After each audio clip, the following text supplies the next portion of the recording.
വിനീഷ് രാവിലെ ഇതിലെ പോകുന്ന കണ്ടു. ഞാൻ അവനെ 2-3 വട്ടം വിളിച്ചു, അവനെ കിട്ടുന്നില്ല. അവൻ എന്നോട് ഇടയ്ക്ക് പറഞ്ഞായിരുന്നു വൈകുന്നേരം വരാന്ന്.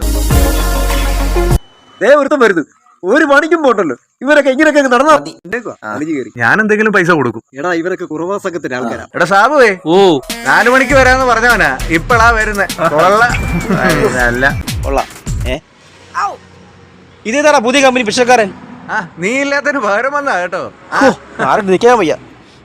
എനിക്ക് മറ്റേ കണ്ണെടുത്ത കണ്ടുവിടാം. മൊത്തം ഉടായിപ്പാ. ഓ എന്ത് പറയാനാ നിൽക്കണേ. ഈ മഴയുണ്ടോ കിടക്കുന്നു. ഇവിടെ ഇരിക്കാൻ വയ്യ. അവനൊന്നും ചെയ്യരുത്, അദ്ദേഹത്തെ ഒന്നും ചെയ്യരുത്, കഷ്ടമുണ്ട്.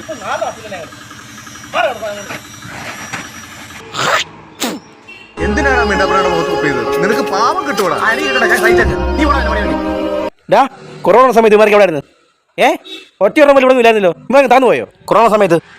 ഇതൊക്കെ നമ്മുടെ നാട്ടിൽ നടക്കൂ. വേറെ ഒരു സംസ്ഥാനത്തിന് ഈ വിശകലനമില്ല. ഇമാരൊക്കെ വലിയ മാഫിയ ടീമിന്റെ ആൾക്കാരാ. അവർക്കൊരു ജോലി ഇവരൊക്കെ അറിയാമോ? എടാ അയാളെ കണ്ടാ അറിയത്തില്ല, അയാൾ ഒരു പാവം പിടിച്ചവനാടാ. പാവാണെന്നോ? എടാ വൈകിട്ട് ഷാപ്പിൽ പോയി കാണണം. അറിയോ ഇവന്റെ പേക്കൂത്ത് കാണണമെങ്കിൽ?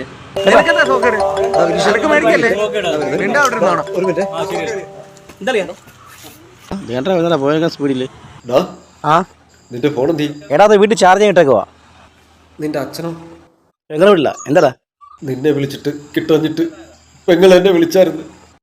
അച്ഛനൊരു ആക്സിഡന്റ് പറ്റി. അല്പം സീരിയസാ. ഒരു 2 ലക്ഷം രൂപ ഇല്ലാതെ സർജറി നടത്തുന്നില്ല ഡോക്ടർമാർ പറഞ്ഞു. 2 ലക്ഷം രൂപയൊക്കെ എവിടെ പോയി ഉണ്ടാക്കൂടാ?